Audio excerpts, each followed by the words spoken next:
Marvel is currently doing Logan, Wolverine, extremely dirty here, and even giving him some sort of a successor or a new Wolverine in a weird, twisted way. But my name is AJ here at the Hero Informer, and let's get into it. Now, this is picking up and happening right smack dab in the middle of Marvel's giant crossover and event known as the Age of Revelation. In a TLDR for some context, a man and mutant by the name of Doug Ramsey, or Revelation as he is called now, has essentially taken over a part of America and soon to be the entire world. But not only is he very powerful, but he also introduced a virus known as the X virus, which started infecting part of America and is slowly growing and spreading to the entire continent. But once a human gets infected, it would either do one of two things. One, kill them and their body won't survive, but if they do survive, it will mutate them into a mutant themselves. But it goes a whole lot deeper than that. For now, though, the focus here is on Wolverine and his pretty significant part that he plays in all of this and the new Wolverine that replaces him. We go on to see, though, a classic situation. A burning building, but not only that, one where two children were trapped inside of.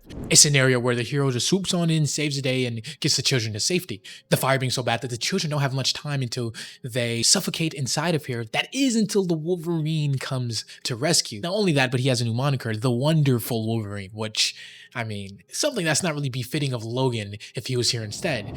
More accurately, he's a short, smelly, angry death machine that's not too good with kids. Now, the building goes on to collapse because of fire damaged it beyond repair, and it literally implodes on top of the trio here. You know, Wolverine, this Wendigo version of him anyway, is the only thing standing between death and these children. Half of the entire building on top of them, but being bigger, stronger, hairier than normal Wolverine has his advantages as he's able to just claw and dig his way through the building. And as this is happening, one of the children even goes on to say, "How did you even become Wolverine anyway?" As we finally get bits and pieces of what actually happened and led up to this point. Moving back years ago, the comic goes on to say that he was a kid just in trouble, just like they are here. He was lost in the woods and the curse of the Wendigo turned him to a hungry, mindless monster, which I have actually done a video on the exact issue this happened, and I'll leave it down in the description if you want to go check it out. Though the comic continues saying, at first Wolverine rescued him. He was the best there was at being a hero, and that made a big impression on him. So once he was old enough and understood his powers more, he decided to become a hero just like Wolverine in his footsteps, and they fought side by side, Wolverine being a almost big brother to him in a way, until things changed. Eventually, he is able to claw his way out and break through the debris, freeing the kids and getting them to safety. The firefighters, paramedics, and everybody else is rushing in, etc., until the kid goes on to say, wait, you didn't finish your story. Until what changed? As once more we cut back, this time years ago, right during the first initial wave of Revelation and the virus that is changing not only people, but the landscape around them, we see the Wendigo here confronting Logan. As he goes on to say, look, I get what Revelation is doing is important, and I know he saved a lot of lives.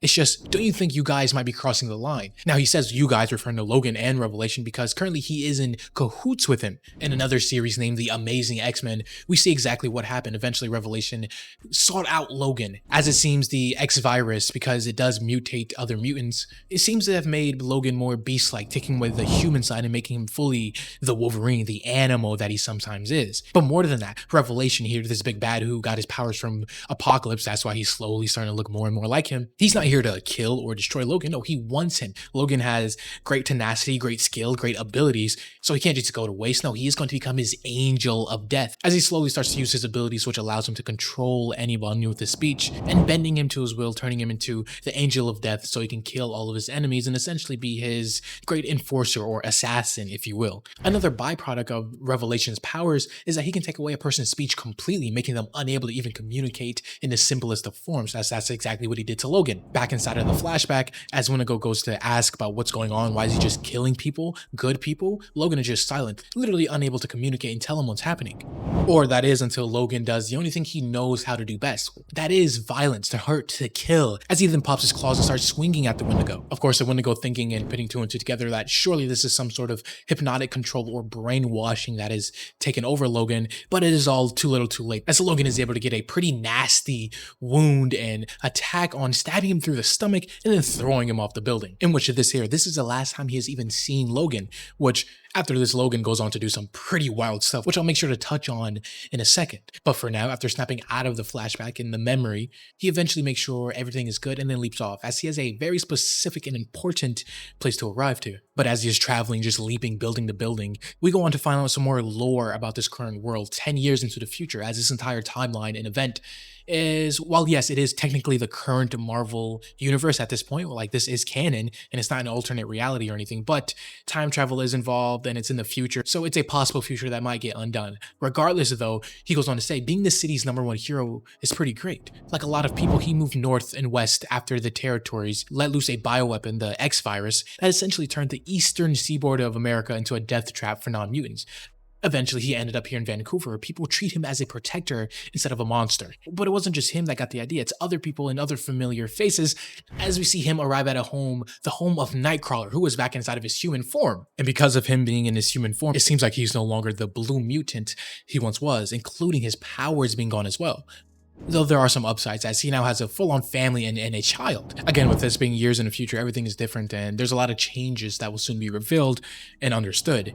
Though as they are here at the table eating dinner, and Wendigo is just scuffing food down because he's like, what, 7-8 feet of pure beast and muscle, Nightcrawler goes on to make a joke saying he eats just like Logan used to, which is a little bit in bad taste, sure, because of all the surrounding stuff that happened with Logan, and heck, he even tried to kill Wendigo, but Nightcrawler stops himself before he can finish, apologizing and saying sorry. So much has changed these last few years, and my mind just struggles to keep up. The land and earth itself transformed by the X virus, him transformed by Revelation, who uses powers to directly change Nightcrawler on the cellular level back to human and I guess not a mutant anymore. And sometimes for a very moment, Kurt forgets that they lost Wolverine. Now, not lost in the sense of Logan's dead and he was murdered or killed or whatever. Well, he might be depending on how you interpret what happens, but Logan is out there being, well, the angel of death as he was given the role to be. Even wind up killing Magneto, but might have met his own demise after an entanglement with the mutant Zorn, who, by the way,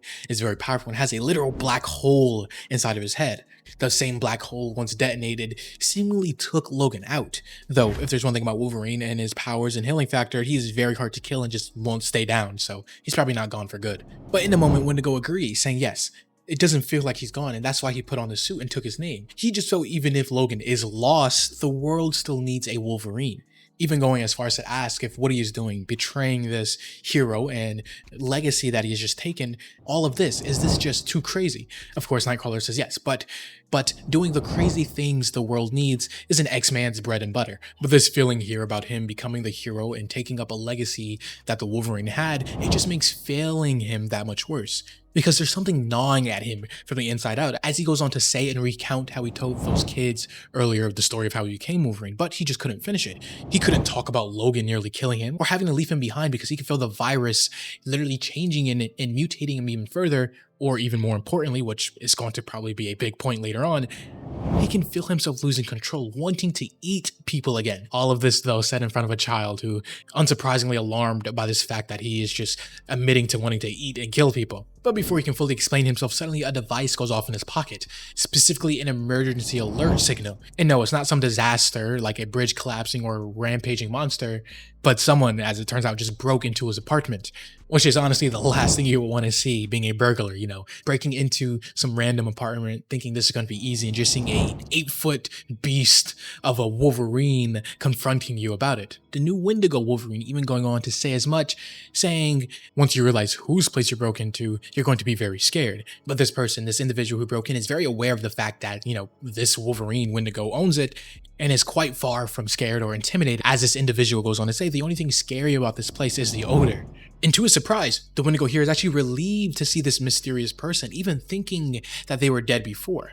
But this person goes on to say, I came close to it. The Revelation territories aren't made for humans, but I finally found a way to save my husband, a way to save Wolverine. As we see, it's Vindicator.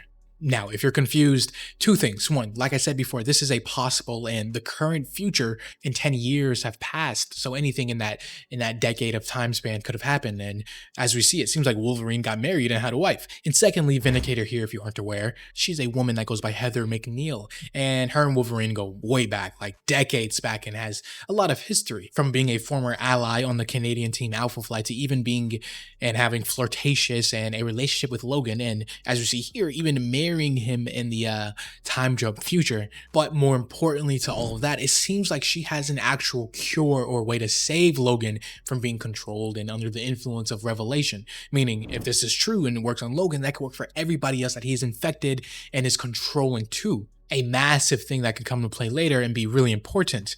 Though for now, that is the end of this issue and the end of this video. If you have enjoyed, leave a like or subscribe if you're new and want to see more content just like this. As always, this was AJ here at the Hero Informer, and thank you for watching.